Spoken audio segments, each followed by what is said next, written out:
my name's Fiona and I am a travel and adventure vlogger. I usually go around and make videos of experiences and things I'm up to, and I quite often drag my fiance and my fluffy dog along with me. And today is no different. I am here down in East Lothian. I'm at Wigwams at Cove Farm and I am here for a couple of days, and Sean and Cora are with me too.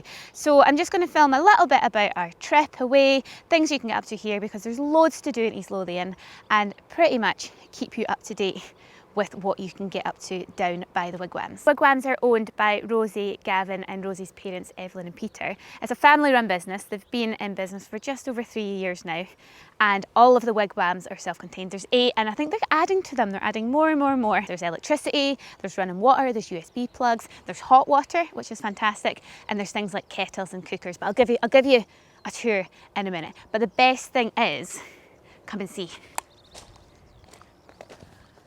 They are dog friendly. Hey baby girl.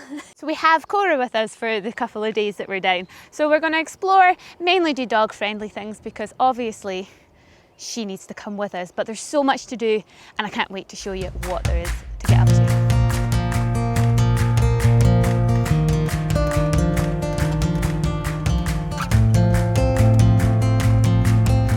Let me just give you a tour of the Wigwam. When you come in, there is a lovely table that seats 4. There is a sofa, which, if I am not mistaken, slides out into a double bed, because this sleeps 4 people. And then we've got the double bed. Please be really nice because I made that and it looks like I made it. Take from that what you will. There is a TV as you come in, so you can get a smart TV, you can get Netflix and DVDs and stuff on it. And then as you come to the side, there is kitchen. Now the kitchen has a 2-ring hob, so if you are going to be cooking on it or maybe making breakfast or pastas, this is perfect, along with your kettle, your toaster, your microwave, a fridge. We're filled with all the essentials, fizz, beer and milk for tea. There's also crockery. Is that the right word? Is crockery?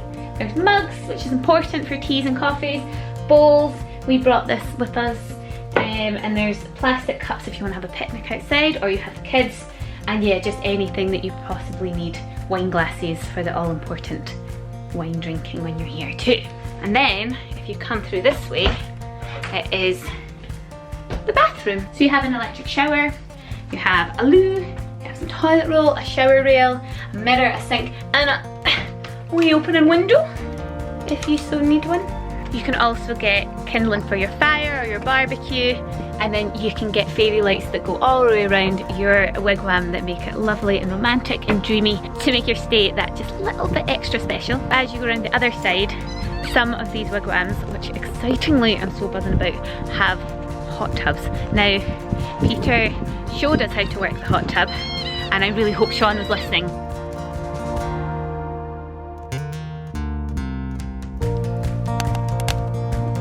You're so manly. We have food. Yes. So there's a barbecue and a fire pit outside of each of the wigwams, and there's kindling and stuff to start fires with. And Sean has cooked us a burger and sausages and rolls. So cheers.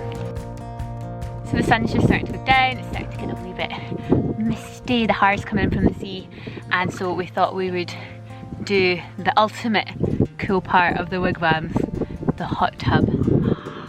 And look, our wee fairy lights have lit up as well. It's all romantic. We've got some bubbly and some plastic glasses, and we're gonna sit and we're gonna chill because the air is quite cold, but the hot tub is about 40 degrees and it is delightful. So we're just sitting here and got an absolutely stunning view with our wee fairy lights and our tents and a pheasant or grouse. I don't know the difference.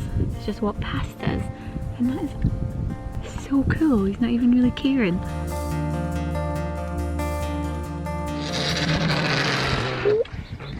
Please ignore my bed head and my half shut eyes.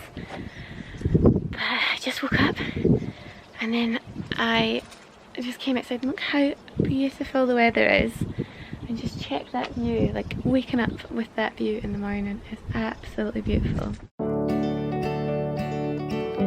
Now as there's a kitchen, we went to Asda in Dunbar and we bought some supplies, so bits and bobs we need, tea, biscuits, and we got stuff for breakfast. So I'm just going to cook breakfast. Sean is away down to the bins and he's sorting out the rubbish. There's a recycling bit as well, and so hopefully when he's back I have made a delicious breakfast.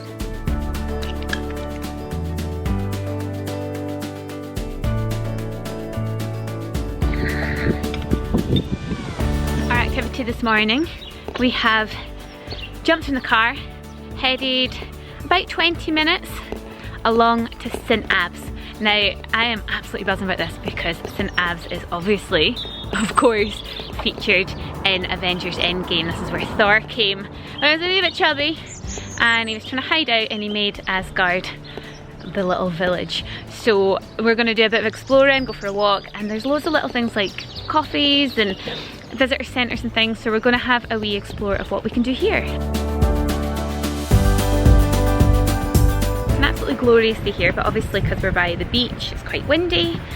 You come in and you just get this beautiful view of the harbour. Now the harbour is so old, it's hundreds of years, but even before that, before they started sort of like documenting it, they would have used this as a fishing village. The harbour is actually owned by the Harbour Trust, not by the local council, and so a lot of the repairs and stuff are all done by contributions, donations, and things like the car park, which you have to pay for, and it's cash only, so if you come here, have a couple pound in your pocket.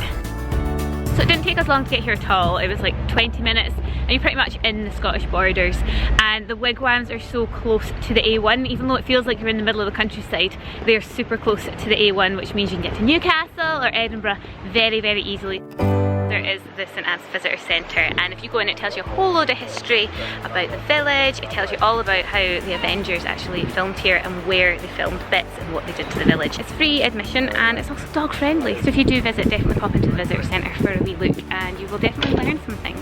Okay, next stop, where are we going? Pub. You can't remember, can you? Yes, it's the pub. One more cold day, one more roll, one more dance for the doors get closed. So stop 2 on our day's adventure is to Cove Harbour. Now it's just literally 10 minutes walk from the wigwams, and look at that view already. Like, it is already so cool, and there's lots of signposts that say look out for wildlife, potentially otters, go butterflies and birds and things, so we're going to keep an eye out for the otter. Hopefully we find one. Oh my god, are you sure? That was outrageously cool.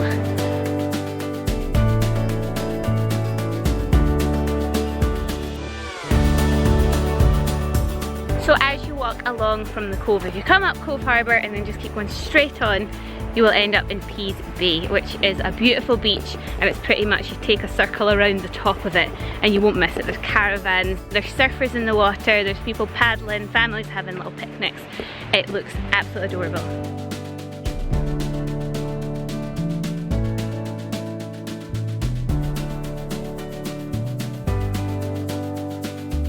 We just stopped at the leisure park in Pease Bay, and it's so nice. It's so sunny. There's a bar, a restaurant, a cafe, even a little shop. Sean got a beer, so he's absolutely thrilled.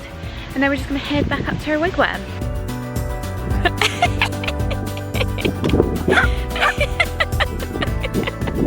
There's a wee communal area which they're building a communal pizza oven on, which will be amazing once it's done. And they're just looking to expand it to make it bigger as the years go on, which is incredible. There's so much space, there's bits for kids as well. So we're going to roast some marshmallows on the fire and have a little evening by the campfire.